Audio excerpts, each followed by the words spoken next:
Bien, muy buenas tardes estudiantes del cuarto grado de secundaria, ok, o muy buenos días, así es.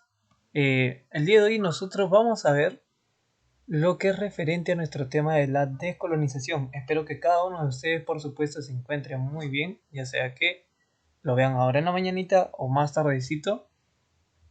Y bien, entonces vamos a ver el tema que tenemos a continuación, ¿no? La decolonización, y estamos viendo ahí unas imágenes previas de lo que va a tratar pues nuestro tema, ¿no? Bien, para ello vamos a leer primero las recomendaciones de cada clase.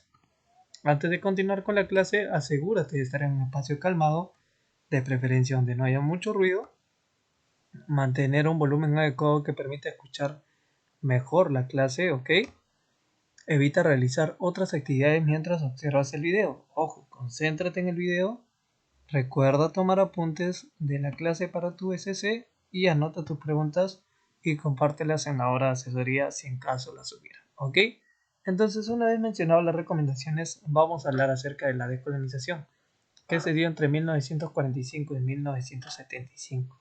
Este es un proceso interesante y a la vez eh, bastante entendible, ya que nos dice que en el siglo XIX se formaron los grandes imperios coloniales, es decir, Inglaterra, Francia o Alemania, ¿no? Imperios coloniales, los cuales se expandieron por los continentes de África y Asia a su moderno, gracias a su moderno poderío militar, producto de la revolución industrial, ¿no? De esta forma, gracias a ese moderno poderío militar, desataron la Primera y Segunda Guerra Mundial. Entonces se inicia la Guerra Fría también, y en este tiempo es donde se va a dar la descolonización, en la Guerra Fría. Vamos a ver, entonces, la definición de la descolonización nos dice que es el proceso por el cual los países sujetos ya al dominio de los imperios coloniales europeos recobraron su independencia, ¿no? Aquellos países sujetos al dominio de estos imperios, ¿no? Y bien, entonces esto supuso la reducción del poder europeo, así es, porque ya no iban a tener tanto apoyo, ahí iban a haber colonias que se iban a independizar y dio lugar a casi medio centenar de nuevos estados, ¿no? Nuevos estados. Entonces vamos a ver las causas y las características de esta descolonización. La causa de la descolonización nos dice que hubieron múltiples causas. Se había creado, por ejemplo, movimientos nacionalistas que luchaban por la independencia, no eso de manera, digamos, informal, que ya se venía dando, era algo que quería darse desde antes, ¿no? La Segunda Guerra Mundial también mostró a las colonias, estas colonias pequeñas, la debilidad de su metrópolis, es decir, desde las grandes colonias, ¿no? También se dieron cuenta que estas grandes colonias, que eran, o sí, grandes potencias, que eran Estados Unidos y la URSS, no tenían colonias propias de ellos, pero necesitaban apoyo de colonias en su lucha por la hegemonía mundial, ¿no? Para saber quién era, digamos, el más poderoso, saber quién iba a poder ocupar o ostentar más. También la ONU fomentó el derecho de autodeterminación de los pueblos. El pueblo podía decidir si estar en uno de los dos bandos de Estados Unidos o la URSS o en los países de los no alineados también, ¿no? El crecimiento de la población de las colonias.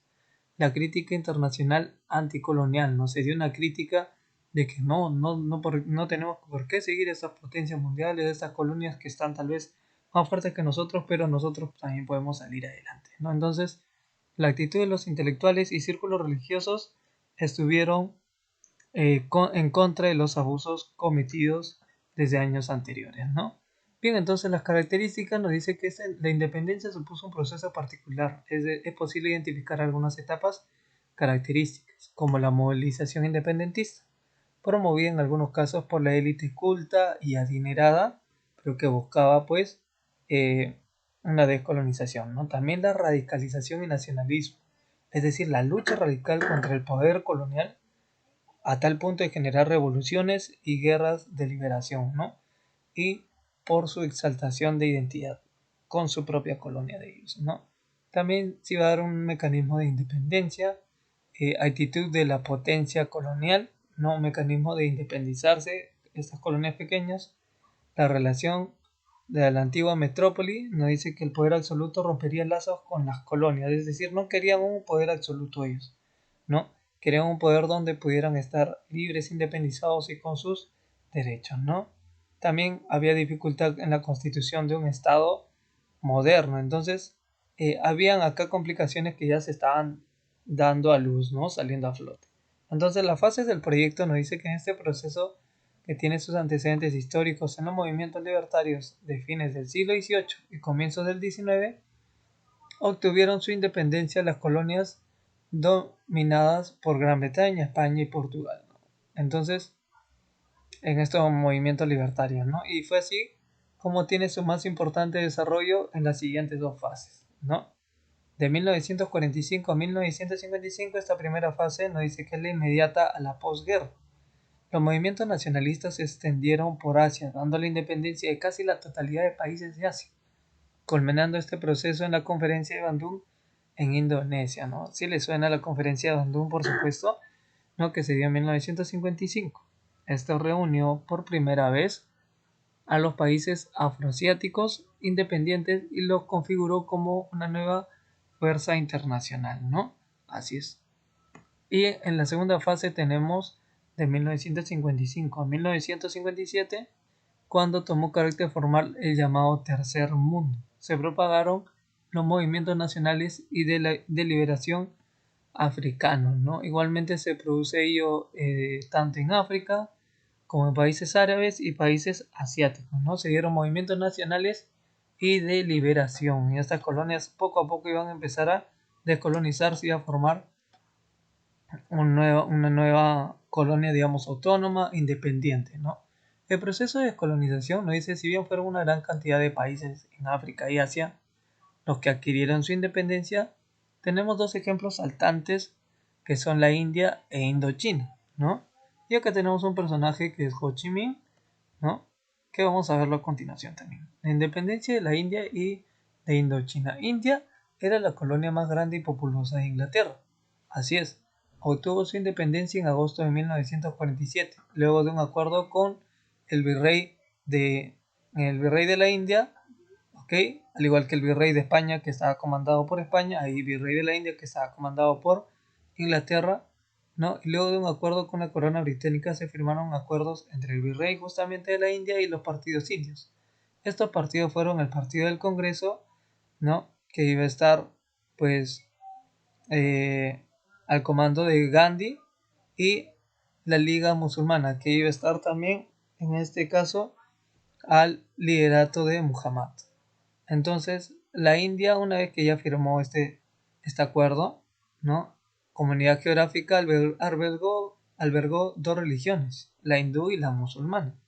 Pero la diferencia entre ambas religiones hizo que el territorio pues se dividiera en la India y Pakistán, porque no podían llevarse por igual, ¿no? Entonces tenemos ahora acá la independencia de Indochina, ¿no? Ya vimos la independencia de India, ahora la Indochina, que nos dice que la historia de Indochina muestra una reiterada presencia extranjera en sus territorios y una resistencia constante de sus pobladores, ¿no? Fue ocupada por los japoneses durante la Segunda Guerra Mundial, ¿ok? Perdón, durante la Segunda Guerra Mundial, y el Viet Minh fue un partido fundado por Ho Chi Minh, ¿no? Y luchó contra japoneses, y así fue como se proclamó la República Popular de Vietnam. Pero esto ha sido en parte de Indochina. Por otro lado, en otra parte de Indochina, los franceses también se enfrentaron a, a ellos y fueron derrotados, ¿no? ¿A quiénes? Pues justamente al mismo partido, ¿no? Al Viet Minh, y fueron derrotados. Entonces se dividió así en tres los estados: Laos, Camboya y Vietnam, según un acuerdo de Ginebra en 1954, pero el conflicto continuó, ¿no? El conflicto continuó, y ahora vamos a ver cuáles fueron esas consecuencias, ¿no? Las consecuencias de la descolonización.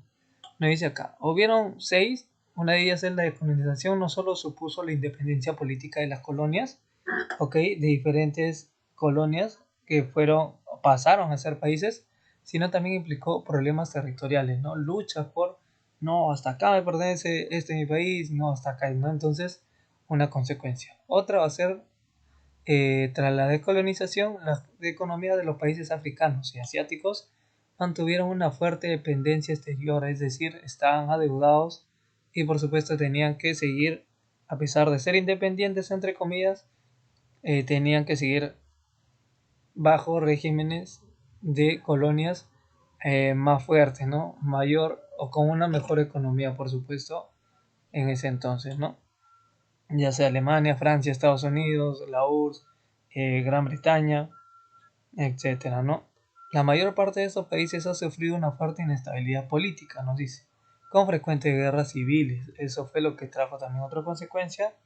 Y el fuerte crecimiento demográfico, acompañado del estancamiento económico, provocó un empeoramiento progresivo en el nivel de vida, ¿no? Entonces, hubo un crecimiento demográfico y esto pues estancó la economía del país y provocó que hubiera un empobrecimiento, ¿no? Un empobrecimiento, un empeoramiento del nivel de vida en el cual se encontraban los países de Asia y África, ¿no? La sucesión de desastres naturales también pasó por ahí, como sequías e inundaciones, y esto ha supuesto catástrofes humanitarias, ¿no? Entonces, por todo ello, la mayoría de estos países ha pasado a formar parte del denominado tercer mundo, es decir, conjunto de países subdesarrollados con una renta baja y una producción escasa, ¿no? Entonces, vemos cómo es que se cataloga este término de tercer mundo y eso sería todo por hoy. Acá tenemos la tarea domiciliaria de la página 114 de la pregunta del 1 al 5 y muchas gracias por su atención chicos. Nos vemos ahora próximo en la clase.